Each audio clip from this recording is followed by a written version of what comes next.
Bonjour. As we have seen, you will determine your new ADR and your new occupancy rate in relation to your knowledge of the market and the commercial strategy that you will put in place next year.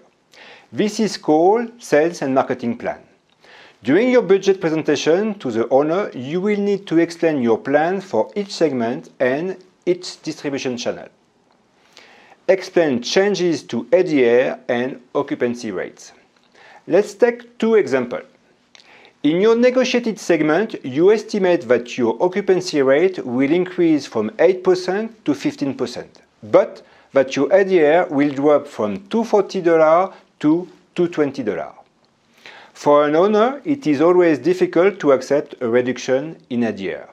However, your strategy is to significantly increase the occupancy rate, but for this, we'll have to agree to work with contract negotiated with a lower ADR, which will therefore lower your ADR of the segment, but this will be largely compensated by a volume of occupancy from 8% to 15%.